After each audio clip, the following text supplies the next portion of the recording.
მოგესალმებით პრიზმა. როგორც შეგვედით, ჩვენი პირველი ეპიზოდი, მართალია ამ პლატფორმაზე ეს არის პირველი ვიდეო და არც პირველი კონტენტი, იმიტომ რომ თქვენ როცა შეხვალთ YouTube-ზე და Spotify-ის გვერდზე, თქვენ ნახავთ, რომ იქ არის პოდკასტი, ჩაწერილი აუდიო, სადაც მე ვცდილობ, რომ შევაფასო ამერიკაში ჩატარებული სამხედრო აღლუმი, თუმცა ეგ იყო სატესტო რეჟიმში, ამიტომ შეგვიძლია თამამად ჩავთვალოთ, რომ ეს არის პირველი კონტენტი იმ ფორმით, რა ფორმითაც მე მინდოდა, რომ ის ყოფილიყო წარმოდგენილი თქვენს წინაშე. დღეს მე ვისაუბრებ ცარიელის კამის პოლიტიკაზე და როგორც ცდილობს საქართველოს და სავარაუდოდ როგორ ეცდება, რომ ესეთი პოლიტიკა გაატაროს საგარეო მიმართულებით და საერთაშორისო ურთიერთობებში. ზოგადად სანამ ამაზე დავიწყებ საუბარს, გეტყვით იმას, თუ საიდან გაჩნდა ეს იდეა და რატომ გამომახვილე ამაზე ყურადღება.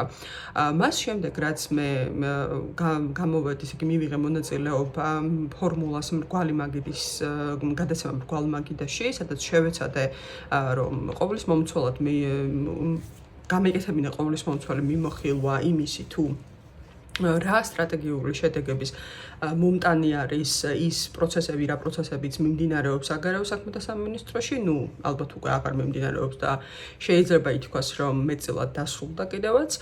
დღეს მდგომარეობით, განსხვავებით იმ ჩემი გადაცემისგან, განსხვავებით იმ ეპიზოდისგან, მრგვალი მაგიდის ეპიზოდისგან, სადაც მე მივიღე მონაწილეობა და მას შემდეგ, როდესაც მე მქონდა გარკვეული ინტერაქცია სხვადასხვა მედია საშუალებებთან, ყოველთვის მეკითხებიან ასეთ რაღაცას, როგორი იქნება ამის შემდეგ საქართველოს საგარეო პოლიტიკა.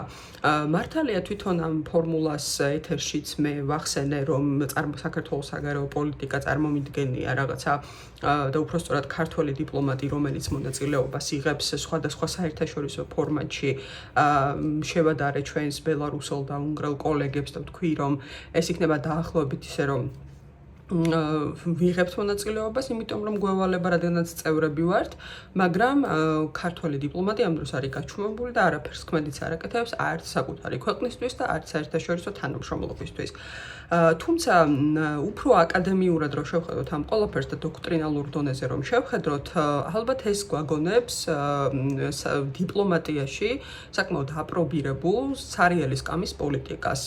რას გულისხმობს ახლა ეს პოლიტიკა, ხო?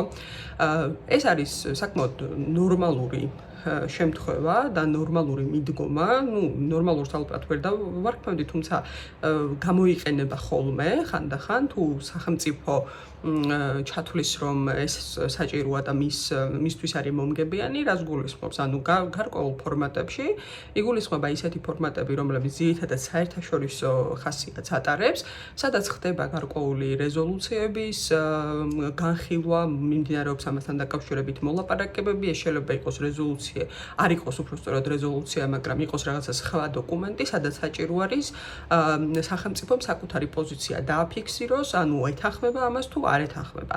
თუ სახელმწიფო მიიჩნევს, რომ იქ მისი ინტერესები, ანუ ეს ყველაფერი და ეს პროცესი, როგორც ვითარდება, არის მისი ინტერესების წინააღმდეგ, ის მიმართავს ხოლმე ყოველთვის არა, მაგრამ არის ხოლმე ესეთი შემთხვევები და ამერიკის შეერთებულ შტატებსაც კი გამოუყენებია ცარიელის კამის პოლიტიკას, ანუ რას გულისხმობს ეს? შეიძლება საერთოდ არ დაესწროს დიპლომატი ამ ასეთ შეხვედრებს, ან დაესწროს და შემდგომში უკვე გავიდეს ამ სხდომიდან და არ მისცეს საერთოდ არ მიიღოს კენჭისყრაში მონაწილეობა ამ საბოლოო დოკუმენტის ან საბოლოო გადაწყვეტილების შესახებ კენჭისყრაში. მიუხედავად იმისა, რომ ეს საკმაოდ ესეთი ცნობილი მეთოდი არის და ცნობილი მიდგომა არის, არასდროს არავის არ განუხორციელებია ასე ვთქვათ, ამ გზით არ მოუხდენია საკუთარი პოზიციონირება საერთაშორისო ასპარეზზე და ეს არ ყოფილა საგარეო პოლიტიკის სტრატეგია.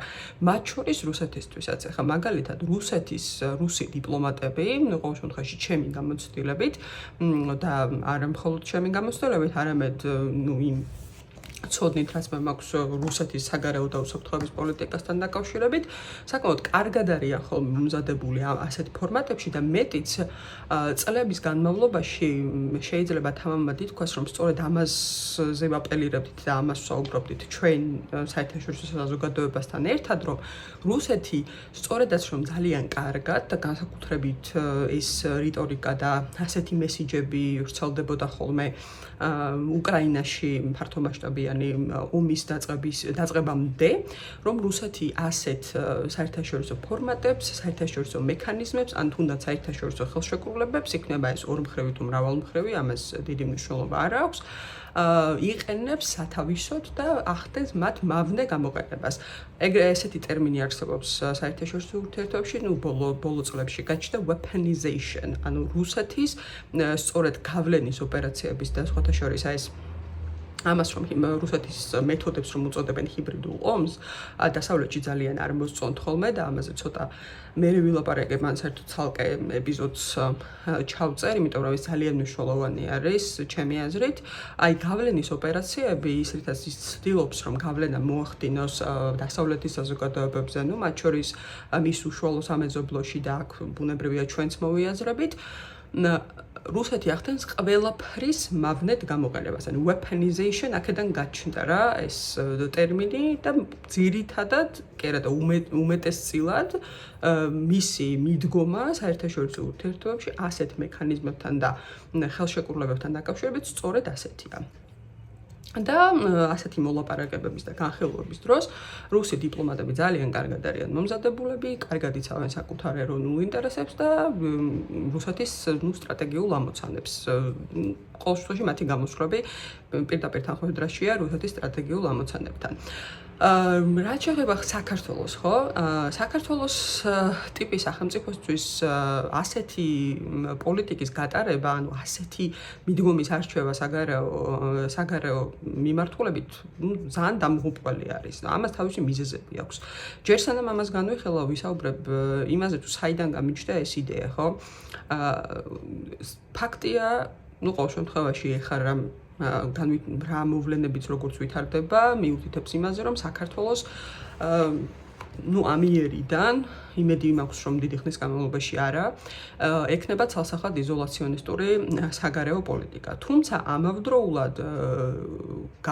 ამავდროულად ის მაინც და მაინც ვერ ჩაიკეტება. ანუ ქვეყნის თავისებურებებიდან გამომდინარე და მან შეიძლება იყოს მათ შორის ეკონომიკური ფაქტორებიც, თუმცა ეს ცოტა შორს წაგვიყვანს და ამაზე არ ვკონცენტრირდები.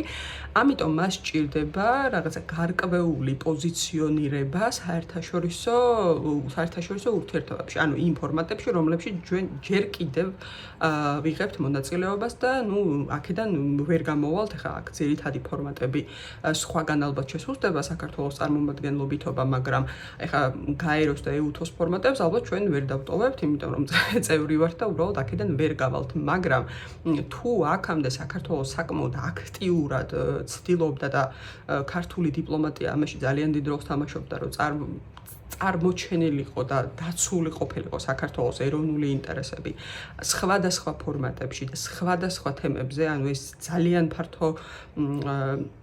ფართო გაგების და ფართო არეალის მოცულობის თემები არის. ახლა ამაზე შეიძლება ცალ-ცალკე ვისაუბროთ, ესეთი დიდ საკითხებზე არის საუბარი და ერთი ეპიზოდი ალბათ ამისთვის არ გვეყოფა.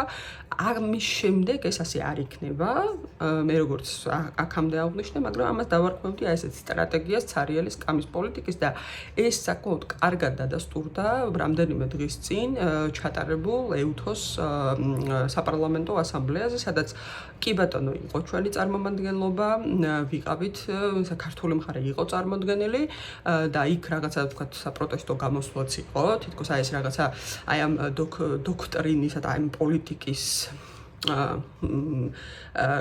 როგორც ამ პოლიტიკის ეს ვიზუალიზაცია და დამტკიცება, რომ ჩვენ ამას ვატარებთ და შემდგომში უკვე ქართულმა მხარემ დატოვა კენჭისყრის დარბაზი, სავარაუდოდ, ეხლა მე არ ვიცი დეტალები როგორ იყო, მაგრამ შედეგი ამას გვიჩვენებს.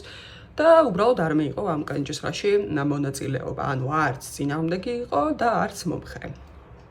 რატომ ახლა ვიღაცებმა შეიძლება მე მათ შორის ჩემო უფროსმა კოლეგებმა, რომელსაც ჩემი ასაკის მარტო გამოცდილება აქვთ ამ სფეროში და დიპლომატიაში გამაკრიტიკონ და მითხრან, რომ მე ვცდილობ, რომ ვიყო ძალიან აკადემიური და შევაფასო ეს ყველაფერი აკადემიურად, თუმცა აი ეს სწორედ ძაღლის თავი, როგორც ვიტყვია ხოლმე, ცნობილი გამოთქმა რო არის, სწორედ ამაში იმალება.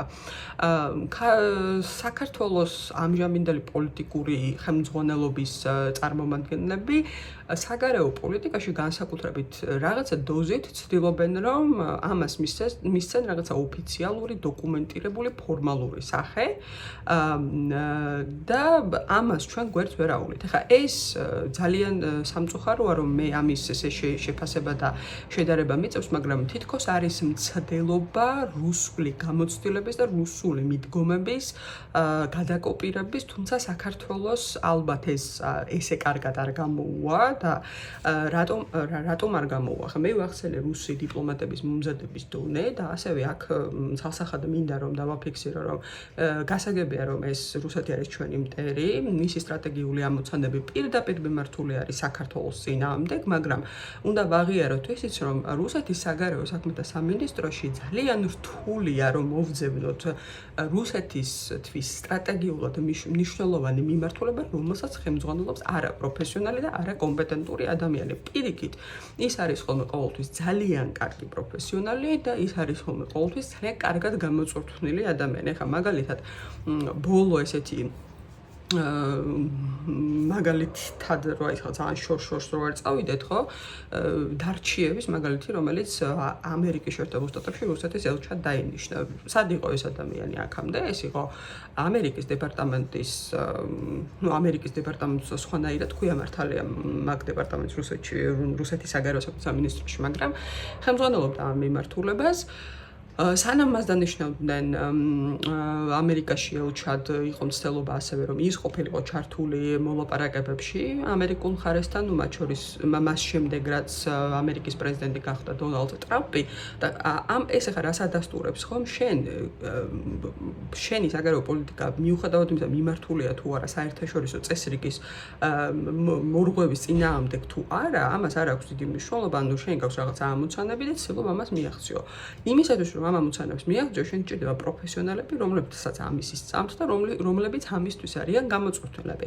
საქართველოს შემთხვევაში ახლა რა ხდება? წლების განმავლობაში ქართული დიპლომატია და ქართველი დიპლომატები არიან გამოწვრთნილები იმ გაგებით, რომ მათ დაიცვან ქვეყნის ეროვნული ინტერესები, დაიცვან ქვეყნის საგარეო პოლიტიკური პრიორიტეტები, რომლებიც გაწერილი იყო ჩვენს საგარეო პოლიტიკის სტრატეგიაში, რომელიც მათ შორის ბოლო სტრატეგია ეს არის 2019-2022 წლების სტრატეგია და იმისთვის, რომ საბოლოო ჯამში ეს ქვეყანა ყოფილიყო მაქსიმალურად დაახლოებული ევროპულ და ევროატლანტიკურ სტრუქტურებთან და მეტიც გამხდარიყო ევროკავშირის და ნატოს წევრი. ამის საპირისპიროდ ჩვენ ვღებულობთ ვითარებას, როდესაც ეს ადამიანები, რომლებიც წლების განმავლობაში, ხშირ შემთხვევაში 10 წლეულები მუშაობდნენ ამ მიმართულებებზე და ფასდაუდებელი წვლილი შეიტანეს ამ ყველაფერში. დღეს არიან სტრუქტურის გარეთ და სტრუქტურის შიგნით არც ისეთი ადამიანები არიან, არიან რაღაცა, ამ ადამიანებს ახლა პროფესიონალებს ვერ დავარქმევ, ერთი ორი გამონაკლისის გარდა, ბუნებრივია, რომელსაც თავიანთი პერსონალური მიზეზები ჰქონდათ, რატომაც მოუწიათ მათ დარჩენა და ძირითადად ეს დაკავშირებულია ფინანსურ საკითხებთან. არ არიან დარჩენილი პროფესიონალები, მათ არიან ესე იგი ერთ-ერთი, არ ვიცი, მე ხა შეფასებებისგან ცოტა თავს შევიკავებ, თუმცა რაც თანამდებობით შემიძლია ვთქვა, ასეთი საგარეო პოლიტიკის გატარებაზე სჭირდება თავისი პროფესიონალები. როდის მოხდება ამ კადრების გამოწვრთნა, როდის მოხდება მათი მომზადება ამის გატარებისთვის, ეს უცნობია. ეს ერთი საკითხი პრაქტიკული მიმართულებით. მეორე, რაზეც თავიდან ვისაუბრე და შეგვიძლია, რატომ არის საქართველოსთვის წამგებიანი ასეთი პოლიტიკის გატარება, თუ ეს არის ნამდვილად მიზანი. იმიტომ, რომ ეს პირდაპირ თანხმედრაში არის იზოლაციონისტურ საგარეო პოლიტიკასთან და საქართველოს ტიპის სახელმწიფოსთვის თავისი გეოგრაფიული მდებარეობიდან გამომდინარე, იმიტომ რომ ჩვენ ვართ ძალიან რთულ რეგიონში, რომელშიც და სხვათა შორის ჩვენ ისეთი მდებარეობა გვაქვს, რომ ჩვენ ერთ რეგიონს არ მოვიცავთ, მხოლოდ ჩვენ მოვიცავთ რამდენიმე სხვადასხვა რეგიონს და ყველა ეს რეგიონი არის კრიტიკულად მნიშვნელოვანი. ყოველთვის, თუნდაც ისტორიულადაც აქ ყოველთვის მიმდინარეობს რაღაცა ტრანსფორმაციული პროცესები, დიდი ძვრები, დიდ სახელმწიფოთა დაპირისპირებები, სხვადასხვა სახელმწიფოთა ინტერესები, რომლებიც ცდილობენ რომ ეს ინტერესები რაღაცნაირად სათავისოდ გაატარონ და ასეთი ტიპის სახელმწიფოსთვის პლუს ამას თუ დაუმატებთ ჩვენ ოკუპირებულ ტერიტორიებს, ანუ ჩვენ ვართ ქვეყანა, რომლის ტერიტორიები არის ოკუპირებული, რომლის ტერიტორიაზე დგას რუსის ჯარი და ვდგავართ ამ ხელა ეგზისტენციალური საფრთხის წინაშე და პლუს ოკუპირებული ტერიტორიების გარდა რუსეთი ცდილობს რომ თითქმის ყველა მიმართულებით შეასუსტოს ქვეყნის ეროვნული უსაფრთხოება, ჩვენ ფიზიკურად არ გვაქვს იმის ფუფუნება, რომ ვიმოქმედოთ დამოუკიდებლად, ვიმოქმედოთ საერთაშორისო პარტნიორების გარეშე და ვიმოქმედოთ იმ უსაფრთხოების მექანიზმების და უსაფრთხოების ჩარჩოების გარეშე, რომლებიც უზრუნველყოფენ და რომელიც შეიძლება იყოს გარანტია ჩვენი უსაფრთხოების და ჩვენი კეთილდღეობის. ამის აპირისპიროდ ჩვენ ვხედავთ რა ვითარება არის, ვხედავთ რისი მცდელობებიც არის და რა თქმა უნდა ძალიან გულდასაწყვეტი არის ეს ყველაფერი და იმედია ეს ვითარება ძალიან მალე გამოსწორდება და ეს ქვეყანა დაუბრუნდება ევროკავშირის და ნატოსკენ მიმავალ გზას და დარჩება თავისუფალი სამყაროს გვერდი თავისუფალ სამყაროში. სულ ეს იყო რისი თქმაც მინდოდა, იმედია ძალიან არ გამიგრძელდა, იმედია შევეცადე გადმომეცა იმ არსი რა იდეებიც მქონდა თავში და რა მოსაზრებებიც მქონდა ამ საკითხთან დაკავშირებით. დიდი მადლობა რომ მიყურავდით, დიდი მადლობა რომ მისმენდით და მომავალ შეხვედრამდე.